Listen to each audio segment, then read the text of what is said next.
자, 오늘의 마지막 음운 변동 현상입니다. 국외음화 현상이에요. 자, 국외음화. 자, 국외음화 어떻게 끊어 읽어야 될지 모르겠죠. 그죠? 빨간색 국외음화 현상입니다. 자, 화라는 건 뭐예요? 될 화자입니다. 뭐가 된다? 국외음이 되는 현상이에요. 자, 그렇다면 국외음이라는 게 뭔가 한번 봅시다. 국외음 할 때 구는요. 입구자죠. 입구자. 자, 개는요. 천장개자예요. 음은 당연히 소리, 음자겠지, 그지? 자, 우리 음운 체계표 배웠던 거 한번 떠올려 봅시다. 입, 천장, 소리 있었어요, 없었어요? 있었어요. 센 입천장 소리, 어린 입천장 소리 있었는데요. 그 중에서 이 국외음화에서 다루는 소리는요, 바로 센 입천장 소리입니다. 즉, 센 입천장 경국의 에 대한 현상입니다. 자, 결국에 뭐가 된다? 국외음이 아니던 것이 뭘로 된다? 국외음이 되는 현상을 우리가 국외음화라고 합니다. 어떤 건지 얘들을 살펴볼게요. 자, 얘네 한번 읽어봅시다. 구디, 갈거디. 자, 구디, 갈거디 이렇게 읽습니까? 아니죠, 그죠? 굳이, 갈거지라고 읽죠. 분명히 드 소리로 써져 있지만 발음은 어떻게 해요? 즈로 발음을 하고 있어요. 자, 얘도 읽어봅시다. 같이, 밭이, 피부치. 자, 분명히 트라고 적혀 있는데 누구도 같이, 밭이, 피부티 라고 바보처럼 읽지 않죠, 그죠? 자, 얘네들 다 어떻게 읽고 있습니까? 같이, 밭이, 피부치, 츠 소리로 읽고 있습니다. 국외음화라는 거는요. 국외음이 아니던 트라는 자음이 이 모음을 만나면서 즈츠라는 센 입천장 소리, 경국외음으로 바뀌는 현상을 우리가 국외음화라고 합니다. 자, 그렇다면 왜 하필 이 모음을 만날 때 바뀌는 걸까? 여러분, 이 한번 길게 소리 내보세요. 이 길게 소리 내다 보면요. 입천장 어딘가 간질간질해져요. 이 어디가 간질간질해져요? 그렇죠. 센 입천장 경국의 부분이 간질간질해져요. 자, 이 모음은요. 우리 여러 가지 발음 기관 중에서 센 입천장 경국의와 가장 가까이서 발음이 되는 모음이에요. 따라서 잇몸 소리하고 요 경국의 소리 이하고 같이 연결돼서 발음하기보다는 똑같은 경국의 센 입천장 소리인 즈치와 함께 발음이 될 때 더 쉽게 발음이 될 수 있겠죠. 따라서 드트라는 소리가 이라는 모음을 만날 때 즈치로 발음되는 현상을 우리가 국외음화라고 이야기를 합니다. 구디라고 되지 않고 구지라고 되는 거. 자, 그런데 우리 한 가지 의문을 가져볼 수가 있습니다. 밭이랑 자, 발음 한번 해볼게요. 어떻게 해요? 밭이 국외음화가 일어납니까? 안 일어납니까? 당연히 이 모음 만났으니까 밭이 국외음화가 일어나죠. 맞죠? 일어나죠. 자, 그럼 요거 한번 읽어볼게요. 밭니랑 내지는 바디랑이라고 읽습니다. 국외음화가 일어났어요? 안 일어났어요? 안 일어났어요. 밭니랑 일어나지 않았습니다. 왜 그럴까요? 여기도 이 모음, 여기도 이 모음 있잖아요. 왜 하나는 일어나고 하나는 일어나지 않을까? 네, 그리고 잔디, 디디다. 이 경우에도 역시 드랑 이 모음이 만나고 있는데요. 그 누구도 잔지, 지지다 라고 읽지 않죠. 그죠? 자, 이 두 가지의 경우에는 왜 이렇게 되는 걸까요? 우리 같이 한번 탐구를 해봅시다. 자, 밭이 어떻게 발음이 돼요? 얘는 국외음화가 일어나죠. 그죠? 어떻게 발음이 됩니까? 바티로 발음 나야 될 것이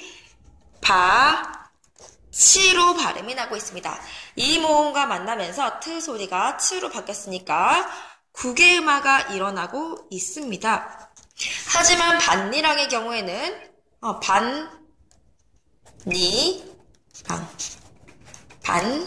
반니랑으로 발음이 되고 있죠. 그리고 이 소리를 만나면서요. 지치로 바뀌는 거 있어요? 없어요? 없어요. 국외음화가 일어나고 있지 않습니다. 자, 바치하고 반니랑의 차이가 뭐길래 하나는 국외음화가 일어나고 하나는 국외음화가 일어나지 않을까요? 자, 이때 이는 뜻이 없어요. 그죠? 뜻이 없는 형식 형태소입니다. 그죠? 조사입니다. 조사. 하지만 이때 이랑은요. 이때 이는 뜻이 있는 실질 형태소입니다. 자, 이런 차이가 있는 거예요. 자, 아까 자음동화랑 자음동화래. 음절 끝소리 규칙이랑 반대네요. 그죠? 음절의 끝소리 규칙에서는 뜻이 없을 때는 끝소리 규칙이 일어나지 않고 뜻이 있을 때는 끝소리 규칙이 일어났었는데요. 국외음화는 반대로 뜻이 없는 경우에서 국외음화가 일어나고 뜻이 있는 경우에는 국외음화가 일어나지 않습니다. 자, 그렇다면 결과적으로 이 국외음화가 일어나는 환경 한번 정리를 해볼게요. 드트라는 소리가 이를 만나면서 즈로 소리가 나는데 이때 이는 뜻이 있어야 한다 없어야 한다? 뜻이 없는 형식 형태소여야 한다. 즉 뜻이 없는 형식 형태소 이를 만날 때 드트는 즈로 발음이 나는 현상이다. 이게 바로 뭐다? 국외음화다. 이렇게 생각을 해주시면 되겠습니다. 자, 그 다음 탐구 과제를 한번 볼게요. 잔디, 디디다. 자, 얘네들도 역시 이가 만나고 있어요. 자, 그런데 얘네들은 잔지, 지지다와 같이 국외음화가 일어납니까? 안 일어납니까? 국외음화가 안 일어나요. 왜 그런지 한번 살펴봅시다. 자, 이 잔디와 디디다에서 국외음화가 일어나지 않는 현상은요. 현재 우리의 발음을 생각해 볼 때 하고 또 역사를 고려할 때 두 가지로 설명을 해볼 수가 있어요.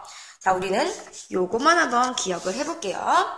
자, 아까 정리했던 거 다시 한번 가봅니다. 아까 국외음화는 어떤 환경에서 일어난다라고 했습니까? 드트라는 소리가 뜻이 없는 형식 형태의 소를 만날 때 즈로 발음나는 현상이라고 했어요. 봅시다.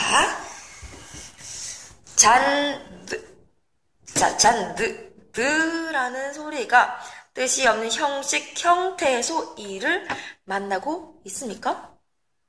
자, 이라는 게 또 다른 형태소 이렇게 나눠질 수 있어요. 잔디라는 게 잔드 플러스 입니까? 아니죠. 디디다라는 게 플러스 이, 플러스 이 다입니까? 아니죠, 그죠? 자, 잔디나 디디다는 둘 다 뭐예요? 하나의 단어예요. 하나의 형태소. 하나의 단어입니다. 그죠? 자, 이렇게 한 형태소 안에서는, 한 단어 안에서는 국외음화가 일어날까요? 안 일어날까요? 일어나지 않습니다. 한 형태소 내에서는 국외음화가 일어나지 않는다는 거 기억을 해주시면 되겠습니다. 자, 참고로 역사를 고려할 때도 한번 살펴볼게요. 이 국외음화라는 현상은요, 원래 우리나라가 생길 때부터 우리나라 사람들이 우리말을 할 때부터 있었던 현상이 아니라 18세기쯤, 즉 근대 국어 시기에 들어오면서 일어났던 현상이에요. 그 전까지는요, 바티 이렇게 발음했어요. 해도지를 해도디라고 발음을 했습니다. 그런데 이 18세기가 되면서 이렇게 발음하는 너무 불편해. 사람들이 점점 해도지, 바치와 같이 국외음화를 적용하면서 발음을 하기 시작했어요. 그런데 그때 당시에 이 잔디라는 단어는요, 드와 이가 만나는 국외음화가 일어날 수 있는 환경이 아니었다고 합니다. 자, 그렇다면 잔디는 어떤 단어였을까? 이렇게 썼다고 합니다. 잔디. 자, 드와 이가 만나고 있어요? 아니죠, 그죠? 드와 이가 만나지 않으니까 국외음화가 일어날 수 있는 환경이 아예 아니었던 거예요. 그래서 다른 것들은 해도지라고 발음이 바뀌었지만 잔디의 경우는 잔드이라고 그대로 발음을 했던 겁니다. 디디다 마찬가지입니다. 디디다는요, 18세기에 어떤 단어였냐면 드디다라는 단어였어요. 드디다. 자, 드와 이가 만나는 게 하나라도 있어요, 없어요? 없어요. 따라서 느디다 그대로 발음이 됐습니다. 그래서 얘네들은 국외음화가 일어나지 않았다라고 합니다. 오케이. 역사적으로 고려해 볼 때는요, 이 잔디나 디디다라는 단어가 국외음화가 일어나지 않을 환경이었기 때문에 국외음화가 일어나지 않았다 이렇게 설명을 하고 있고요. 우리 현대 국어만 생각을 해봤을 때는요, 잔디나 디디다와 같은 단어들은 하나의 단어, 하나의 형태소 아니기 때문에 국외음화가 일어나지 않았다고 생각을 해주시면 되겠습니다. 자, 결국에 국외음화 현상은요, 드트자음이 이 모음을 만날 때 드트자음으로 바뀌는 것인데, 이때 이 모음은 어떤 것이어야 한다? 자, 형식, 형태소여야 한다. 뜻이 없는 형식, 형태소여야 한다는 거 기억을 해주시고요. 그리고 또한 이 국외음화는 어디선 일어나지 않는다? 한 단어 안에서는, 한 형태소 안에서는 일어나지 않는다는 겁니다. 형태소와 형태소가 결합할 때 그 뒤에 형식 형태소, 이 모음을 포함한 형식 형태소가 올 때만 국외음화 현상이 일어나는 겁니다. 잘 기억을 해주세요.